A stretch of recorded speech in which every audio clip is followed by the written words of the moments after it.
Shalom Charim, I'm Steve Ben-Nun. You're watching Israeli News Live, and I do not have good news, friends. It is obvious that very serious issues are on the horizon between the United States and Russia. The latest news that I have coming out right now, this is on DVIDS, Defense Visual Information Distribution Service, has reported the U.S. has deployed the THAAD anti-missile system in first deployment to Romania. If you recall, we have covered a numerous troop movement to the country of Romania. To give you a bird's eye view there, if you're looking on the screen and behind you here, we can see Romania there just south of Ukraine. It borders Ukraine. Moldova is also right there in the middle in between the two countries here. You can see there, but also on the southern part of Ukraine connects to Romania. And so it looks like to me that there's a good possibility that what the United States is looking at is a way to, are preparing for a possible ground invasion into Ukraine to take back the eastern part, or even possibly a direct conflict with Russia. There's a lot of things going on that could certainly make all that a very realistic possibility. And so let me just kind of give you, or show you a few things as well, though. Besides the fact that in Turkey we did have our missiles there, nuclear missiles in Turkey, but when the staged coup happened, the United States moved some of those nuclear missiles to Romania at that time. We've also moved a tremendous amount of troops there. And that has just put the United States at a closer striking distance to Moscow and St. Petersburg as well. We've talked about here in the United States of moving more troops and weapons to Poland, again getting closer to the border of Russia, Belarus as well, who has been a historic ally of Russia, but even that relationship is faltering. And then on top of all of this, besides us moving the THAAD system there, Putin has announced today that he is submitting a bill on the suspension of the INF treaty with the United States. Now that's just on the heels of the U.S. doing the same thing. Back in February, if you remember, President Trump, he pulled out of the INF treaty there, stating that Moscow had actually violated the treaty with the testing of the Eiklander M missile, the 9M729 missile, and that's the reason why the U.S. came out of the treaty. Now Putin has submitted this before his own parliament to be able to pull out of the treaty, but with the discretion that he can go back into the treaty at his own say-so. And of course, I believe this is just more so, it's more of a political move on Putin's part to show that Russia has tried to be cooperative with the United States, but unfortunately it's just not happened through the Trump administration. And granted, this is one time I kind of have to take up for President Trump. I don't take up for him very often, but it seems to me that he has tried on multiple occasions to establish a relationship with President Putin, but has always been blindsided by those in his own administration, as well as the deep state itself, those that want these wars that are going on in the Middle East there. So it's a sad day for both presidents, and I'll just tell you too that I had a very interesting conversation not too long ago. I can't disclose most of that conversation, but I will say this here, that it was told to me that Putin was hoping that maybe he could do a working relationship with President Trump, but he knew that President Trump did not exercise real power. We're talking about information that was shared with me from someone that knows President Putin personally. So this is what we're looking at right here, and it's also was a shocking revelation from what I can see as well, that Putin doesn't believe that Trump has the power as president that probably most Americans thinks he has. But you know, even Trump's own admission when he said he was trying to pull the troops out of Syria, but the deep state wouldn't let him. Well, that should let you know right there, he does not have power. He's only a figurehead. You vote someone in you think has power, they have no power.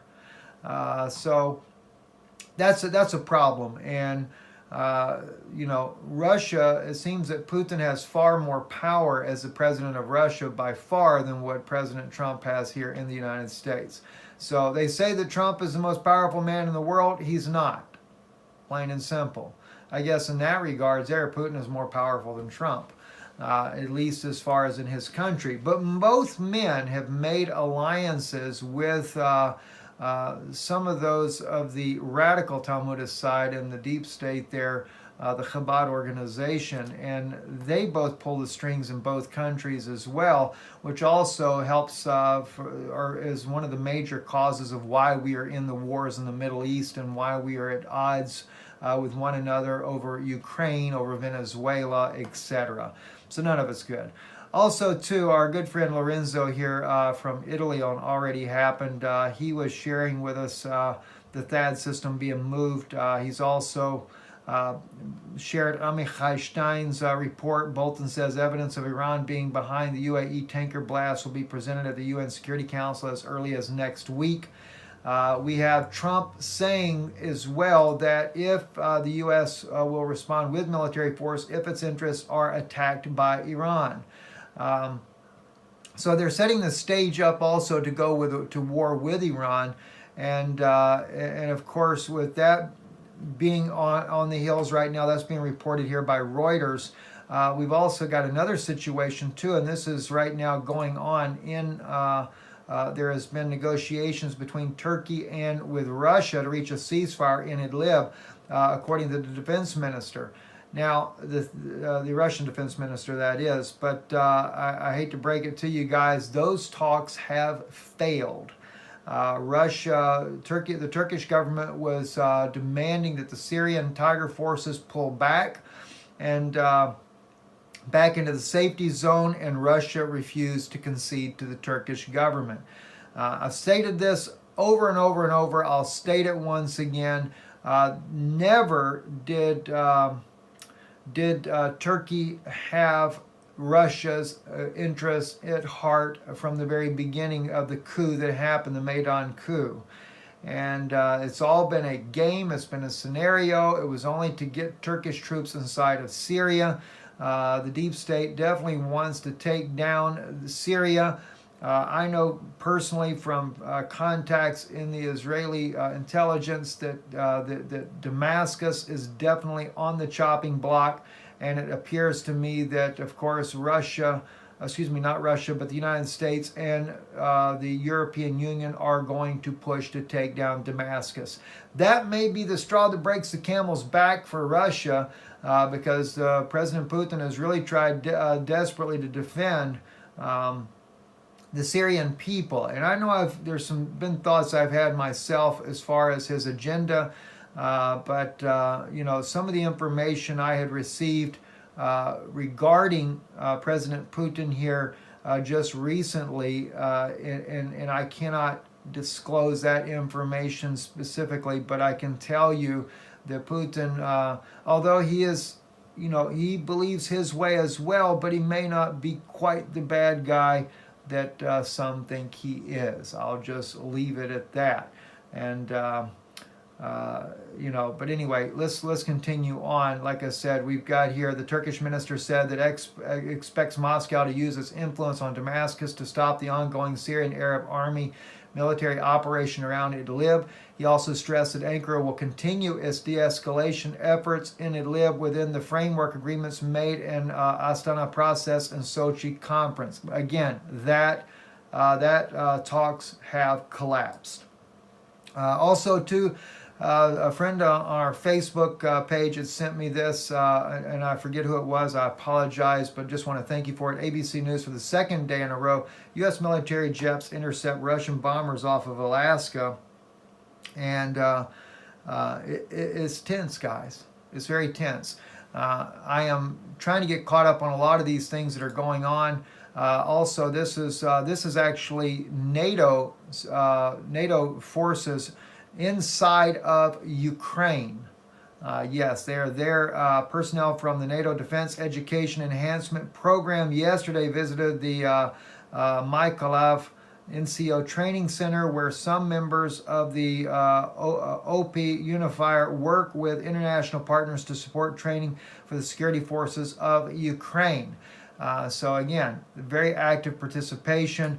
A lot more is going on, guys, than what I'm showing you right now. I am working on that. We've been dealing majorly with the situation with this upcoming meeting in South America and Colombia, and this really serious situation of trying to force Christians underneath Judaism, underneath rabbinical teachers in Israel today, that this is what the true remnant are. And it's a trouble for me, because it is a rejection of the true leadership of Yeshua, that he is the Messiah, and we're going to find that that's going to be taken down. They're preparing for a new world order, and militarily in a much greater way. Once they can destroy the nations and destroy nationalism, they want to destroy Russia, they want to destroy the United States. They're going to have us destroy each other, is what they're going to do, unless Christians wake up. And maybe that's something that our Christian friends in America and our Christian friends in Russia really need to come together as believers and say, look, we have something in common. Both our nations. Russia was a Christian nation before the Bolsheviks overtook it, and they put Jesuits in there to run the nation and bring about communism. Russia did a great job in trying to win souls to Christ down in the Middle East, or excuse me, the Far East, in China and places like that. But they didn't want this faith of Christ to prosper in Russia. Same thing in the United States. There is a supplanting of the truth of the gospel of Jesus Christ, and it's being, the infiltration is at an unprecedented level. And of course, what are they trying to do as well? When we look at all these wars and different things at odds, they're putting all their laws, whether it be the Noahide laws, whatever it might be, they're putting those under education. Same thing that happened in the state of Florida when the governor of the state of Florida signed his anti-Semitism law. It wasn't about hatred towards the Jewish people. It was about silencing those that speak against the crimes of the state of Israel. You know, there's a lot of good Jewish people. There's a lot of good Jewish people that don't want the wars that are going on, and they don't want any part of it. In fact, the Jewish people are the ones that expose these things that are happening. But unfortunately, just like it is here in the United States, there is a deep state in Israel as well, and unfortunately it's a very extreme Talmudic leaders that are pulling the strings inside of the Knesset. Netanyahu is sold out to it. That's why we see all the evils that go on. And by the way, did you know that the first gay rabbi that was ever how would you put it, call it sworn in or become a rabbi, was done in Israel? Things that, you know, listen, I'm not against the people that have chosen this way of life as far as them personally.